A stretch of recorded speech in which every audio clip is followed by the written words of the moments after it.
Xian, sang ratu sejati naga void kuno, akhirnya bangkit. Cahaya ungu keemasan yang menyelimuti tubuhnya memancar ke seluruh penjuru, menciptakan gelombang tekanan yang membuat semua anggota suku Pulau Naga Timur segera berlutut dengan penuh hormat.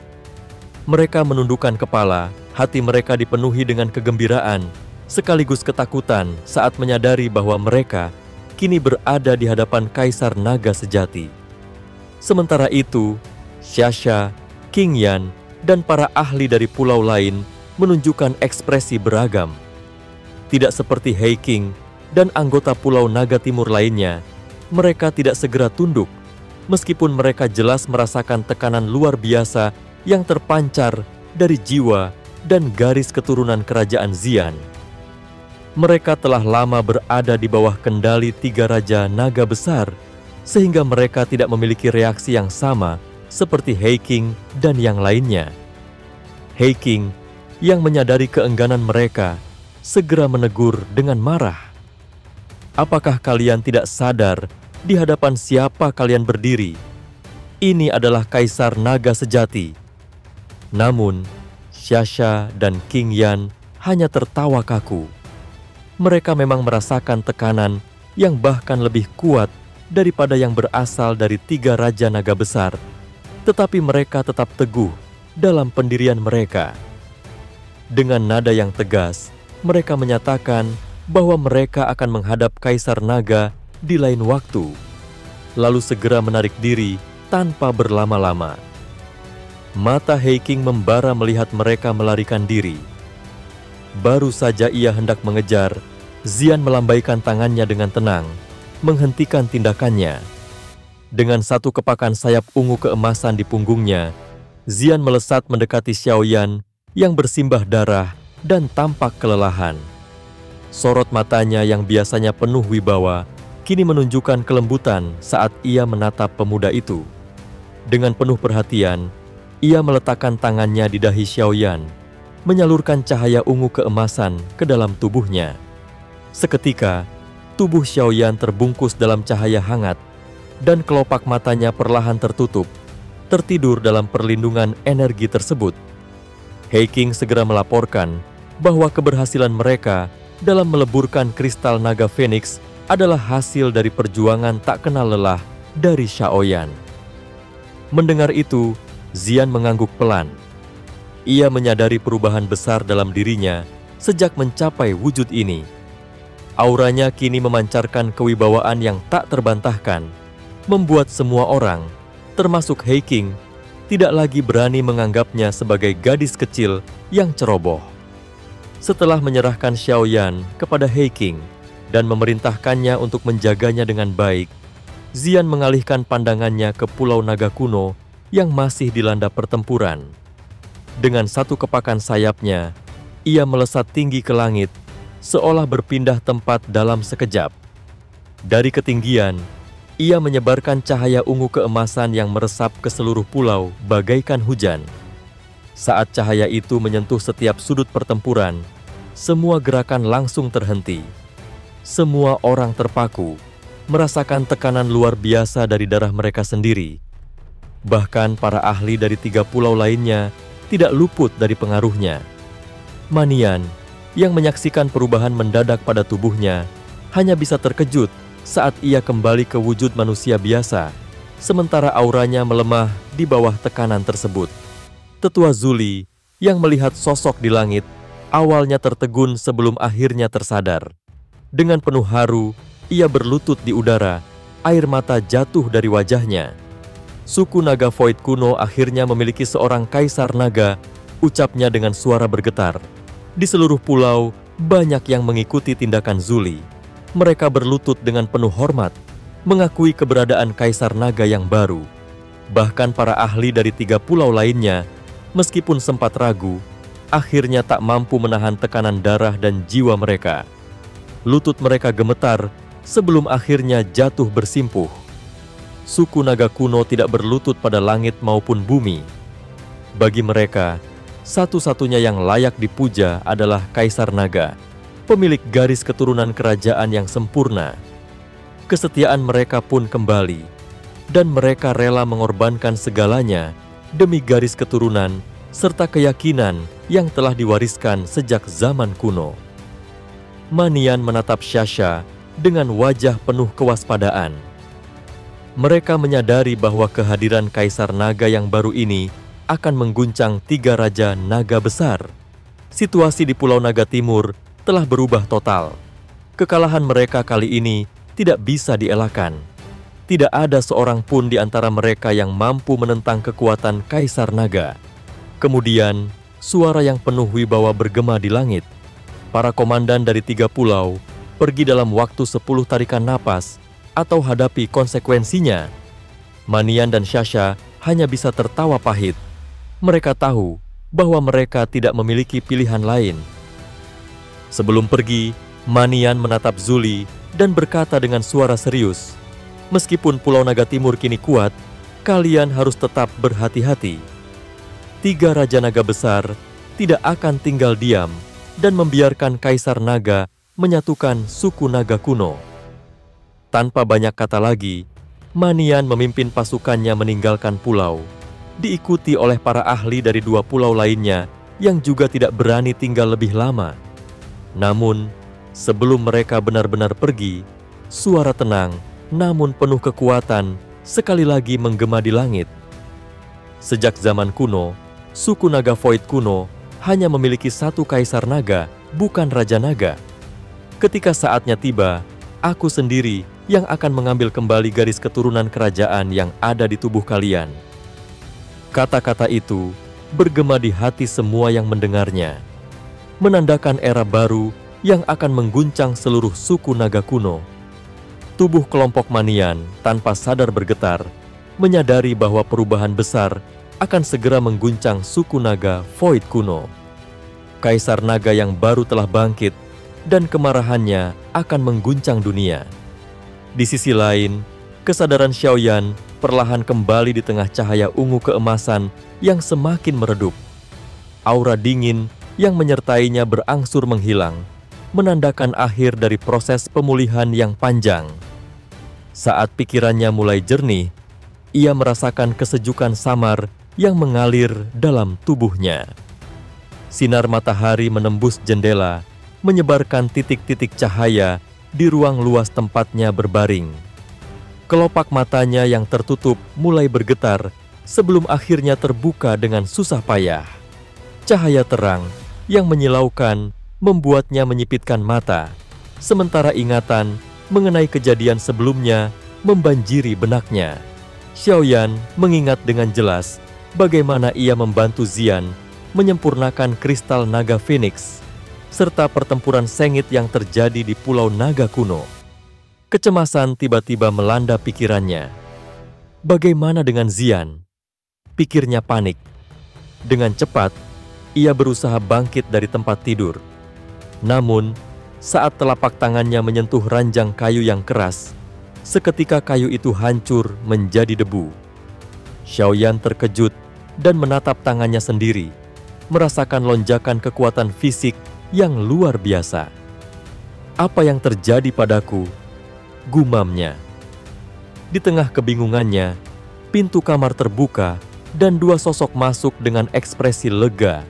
Tetua Zuli tersenyum lebar melihat Xiaoyan telah sadar, diikuti oleh Heiking yang berdiri di belakangnya dengan tangan bersedekap.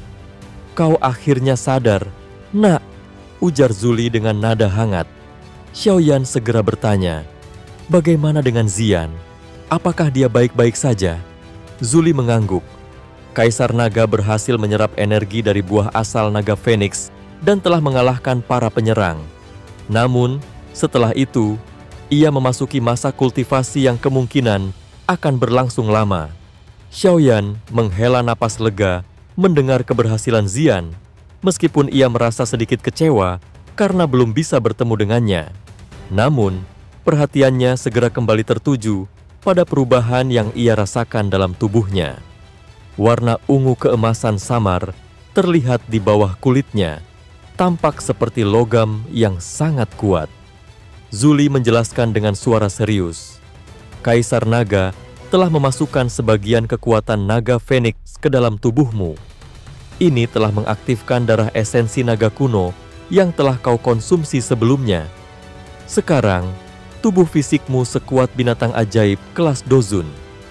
Xiaoyan menatap tangannya dengan kagum. Jadi ini kekuatan dari darah naga kuno?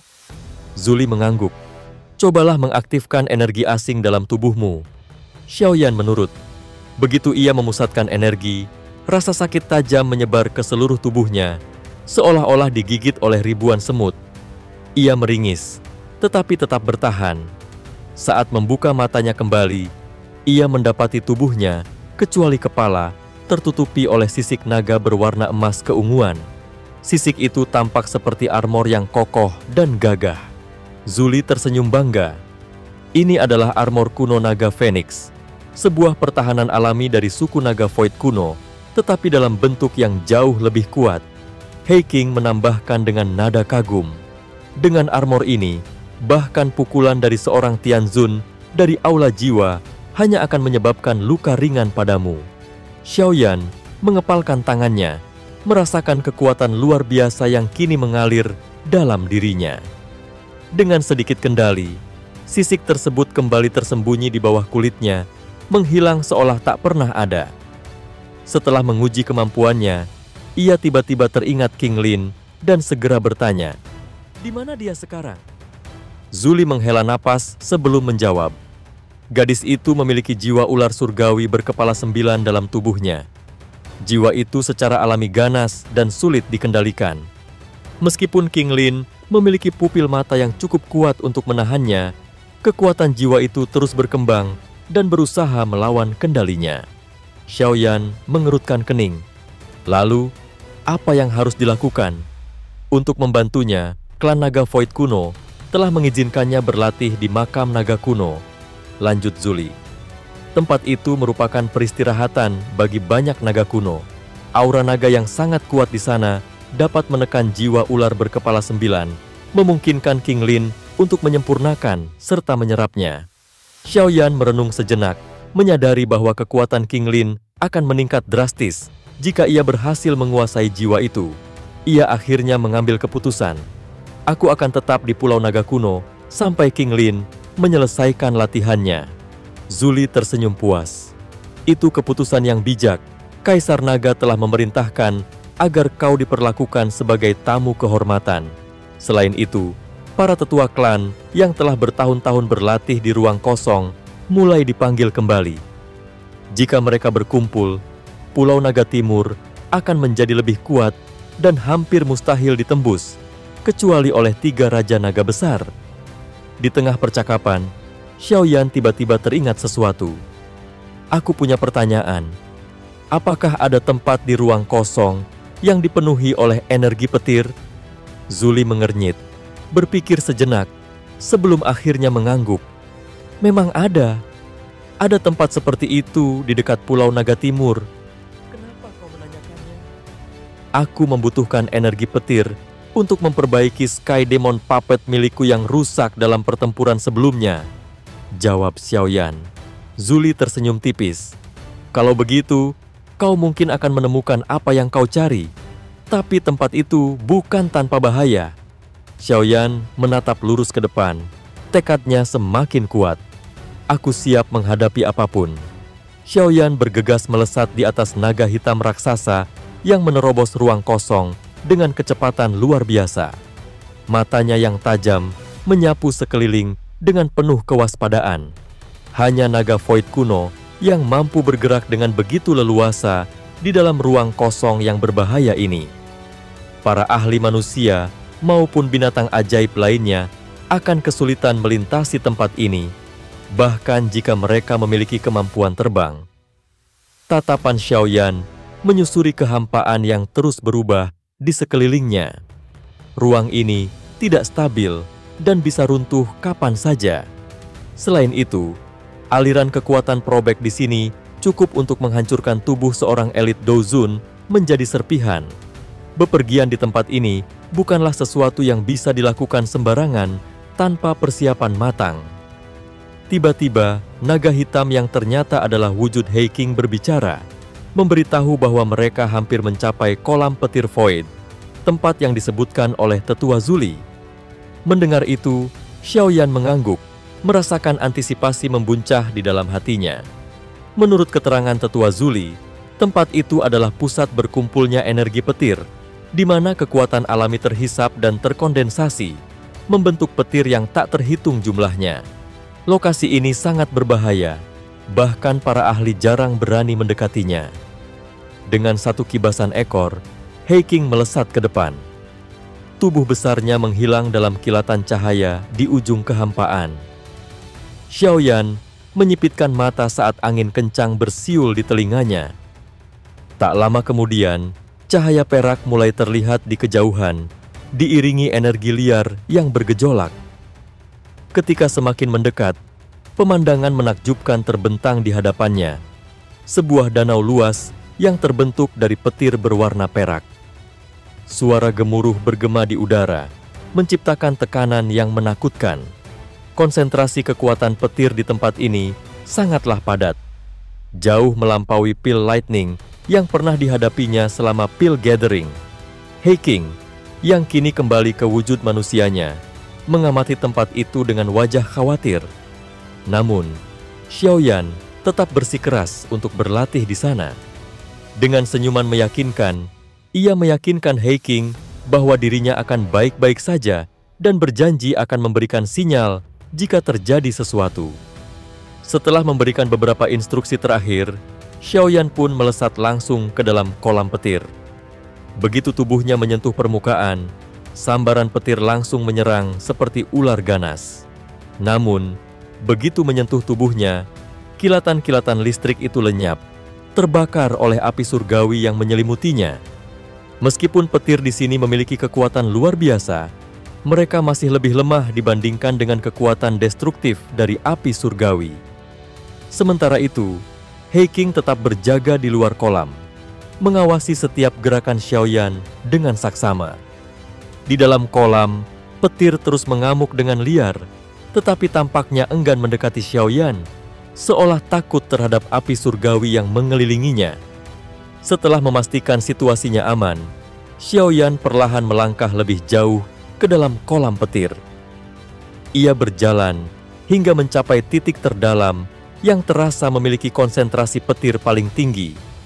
Jika ia melangkah lebih jauh, ada kemungkinan api surgawi tidak akan mampu menahan kekuatan petir yang lebih ganas. Dengan keputusan yang telah diambil, Xiaoyan pun duduk bersila di tempat itu. Ia mengangkat tangannya dan mengeluarkan Sky Demon Puppet, boneka yang rusak akibat pertarungan sengit melawan tetua dari sekte langit mendalam. Boneka itu penuh dengan retakan dan penyok. Cahaya keemasan gelapnya tampak semakin redup. Xiaoyan menatap boneka itu dengan dingin. Luka yang ditimbulkan oleh para anggota sekte langit mendalam terlalu parah, dan ia bersumpah akan membalas dendam. Dengan gerakan lembut, ia mendorong Sky Demon Puppet ke area dengan konsentrasi petir tertinggi. Begitu boneka itu memasuki pusaran petir, sambaran kilat langsung membombardirnya tanpa ampun. Namun, alih-alih menghancurkannya, energi petir perlahan meresap ke dalam tubuh boneka itu, memulihkan kerusakan yang ada. Prosesnya memang lambat, tetapi cukup efektif. Jika dibandingkan dengan pil lightning 5 warna, kekuatan petir di sini memang sedikit lebih lemah, tetapi tetap mampu memberikan hasil yang diinginkan. Melihat Sky Demon Puppet mulai menyerap petir dan perlahan pulih, mata Xiaoyan berkilat penuh antusias. Ia segera mengeluarkan 10 Earth Demon Puppet lainnya. Sebuah pertanyaan terlintas di benaknya. Apakah mereka juga dapat berevolusi menjadi Sky Demon Puppet dengan bantuan kekuatan petir di tempat ini? Jika ia berhasil memperkuat semua boneka ini hingga tingkat Sky Demon Puppet, maka ia akan memiliki 11 boneka dengan kekuatan setara Dozun. Kekuatan sebesar itu sungguh menggiurkan. Tanpa ragu, Xiaoyan mendorong ke-10 Earth Demon Puppet ke dalam pusaran petir dan menatap mereka dengan penuh antisipasi. Jika rencananya berhasil, ia akan memiliki pasukan boneka yang jauh lebih kuat dari sebelumnya. Waktu berlalu dengan cepat di tengah hiruk-pikuk petir ini. Hampir setengah bulan telah berlalu sejak Xiaoyan mulai berlatih di sana. Selama periode itu, ia tidak terlalu memikirkan boneka-boneka tersebut. Setelah beberapa hari mengamati tanpa menemukan perubahan mencolok, ia memilih untuk memusatkan perhatian pada latihannya sendiri. Suara gemuruh petir di sekelilingnya seakan menghilang dari kesadaran Xiaoyan. Hatinya benar-benar tenang, tenggelam dalam kedalaman meditasinya. Kolam petir ini dipenuhi dengan energi liar yang begitu kuat hingga membuat bulu kuduk berdiri.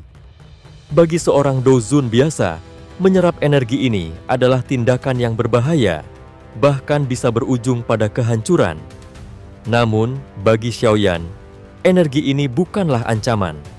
Dengan kemampuannya dalam menyempurnakan api surgawi melalui mantra api, ia mampu menaklukkan kekuatan liar tersebut dan mengubahnya menjadi douqi yang mengalir deras di dalam tubuhnya. Selama setengah bulan berlatih, kekuatannya meningkat dengan pesat, hampir mencapai batas bintang 5 dozun. Sejak menelan Bone Chilling Flame, kekuatannya telah melonjak dari bintang 2 ke puncak bintang 4. Meskipun sebagian besar douqinya terkuras saat membantu Ziyan, tambahan 5 tetes darah esensi naga kuno serta sisa kekuatan naga Phoenix dalam dirinya telah mempercepat pemulihan. Kini, ia merasa bahwa terobosannya semakin dekat. Namun, sebelum ia benar-benar mencapai tahap itu, sebuah perubahan tak terduga terjadi pada Sky Demon Puppet. Xiaoyan menghentikan latihannya dan mengalihkan perhatian ke boneka tersebut. Di dalam kolam petir yang bercahaya, tubuh Sky Demon Puppet mulai memancarkan kilauan emas yang lebih mencolok daripada sebelumnya. Tetapi yang benar-benar menarik perhatiannya bukanlah cahaya itu, melainkan retakan yang mulai muncul di bagian dada boneka tersebut. Dari celah itu, kilatan petir perak berkedip-kedip dengan intensitas yang meningkat. Setelah mengamati dengan saksama, Xiaoyan menyadari bahwa boneka itu telah menyerap terlalu banyak kekuatan petir dan tampaknya telah mencapai batasnya. Ia menyentuh retakan tersebut sambil merenung sebelum akhirnya menghela napas. Keterbatasan bahan yang digunakan dalam pembuatan boneka itu membuatnya tak bisa berkembang lebih jauh. Meskipun telah mencapai kekuatan setara dozun bintang 2, itu tetap merupakan batas akhirnya. Dengan sedikit rasa kecewa, Xiaoyan akhirnya menyimpan Sky Demon Puppet ke dalam cincin penyimpanannya. Matanya kemudian beralih ke 10 Earth Demon Puppet lainnya. Selama setengah bulan menyerap energi petir, tubuh boneka-boneka itu kini mulai dihiasi bintik-bintik emas. Dari pengalamannya sebelumnya, ia tahu bahwa setelah seluruh tubuh mereka tertutupi warna emas, mereka akan berevolusi menjadi Sky Demon Puppet sejati. Boneka-boneka ini adalah peninggalan seorang elit dozun kuno dan dibuat dari bahan yang jauh lebih baik dibandingkan dengan yang pernah Xiaoyan gunakan. Namun, ia masih ragu apakah mereka bisa mencapai batas dozun. Bagaimanapun juga, boneka tetaplah boneka. Jika ada boneka yang benar-benar bisa mencapai tingkat elit Dousheng, maka usaha keras manusia untuk mencapai level itu akan menjadi sia-sia. Xiaoyan kembali menghela napas sebelum duduk bersila dan melanjutkan latihannya. Hari-hari terus berlalu dan bintik-bintik emas di tubuh boneka-boneka itu semakin banyak. Dalam waktu sekitar 10 hari lagi, mereka seharusnya bisa berevolusi sepenuhnya. Di tengah proses itu, Xiaoyan tetap berada dalam posisi meditasi, dikelilingi oleh energi misterius yang berputar-putar di sekitarnya. Perlahan, lapisan energi megah mulai menyelimuti tubuhnya sebelum akhirnya terserap ke dalam dirinya. Ketika jumlah energi yang diserap semakin banyak, pusaran api besar terbentuk di atas kepalanya dan berputar dengan cepat. Petir yang mengamuk di sekelilingnya semakin lama semakin melemah, hingga akhirnya menghilang sepenuhnya. Saat itulah Xiaoyan membuka matanya. Sesaat setelah kelopak matanya terbuka, kilatan petir berbentuk naga raksasa melesat keluar, menggetarkan udara di sekitarnya sebelum akhirnya menghilang ke dalam kedalaman kolam petir. Dalam diam, ia menghembuskan napas panjang, dan dari udara yang keluar dari mulutnya, kilatan listrik masih berkelip. Kini, Xiaoyan telah berhasil mencapai bintang 5 Dozun. Peningkatan kekuatan ini membuatnya semakin percaya diri. Dengan Skyfire 3 Mysterious Change, kekuatannya bisa melonjak hingga setara dengan Dozun bintang 7. Dengan kekuatan sebesar itu, ia tidak perlu takut, bahkan jika harus berhadapan langsung dengan seorang Dozun bintang 9. Senyuman kecil muncul di wajahnya saat ia memikirkan kemungkinan untuk melawan Tianzun ke-9 lagi. Dengan peningkatan kekuatannya, serta bantuan dari boneka-bonekanya, ia yakin bisa mengalahkan lawannya kali ini. Pandangan Xiaoyan kemudian beralih ke 10 boneka di sekelilingnya. Wajahnya dipenuhi dengan kegembiraan saat melihat bahwa warna tubuh mereka telah sepenuhnya berubah menjadi emas. Itu adalah tanda bahwa mereka telah berevolusi menjadi Sky Demon Puppet sejati. Tawa puas pun keluar dari mulutnya. Hari ini tampaknya ia benar-benar diberkati dengan keberuntungan besar. Namun, sebelum ia sempat memeriksa boneka-boneka itu lebih lanjut, perasaannya tiba-tiba terusik oleh fluktuasi energi yang sangat kuat dari bagian terdalam kolam petir void. Xiaoyan segera menajamkan pandangannya ke arah sumber fluktuasi tersebut. Namun, yang mengejutkan, ia tidak menemukan apapun. Sebelum ia sempat berpikir lebih jauh, badai tak terlihat tiba-tiba muncul dari kedalaman kolam. Dalam sekejap, badai itu menelan petir di sekelilingnya dan menghancurkan segala sesuatu yang dilaluinya.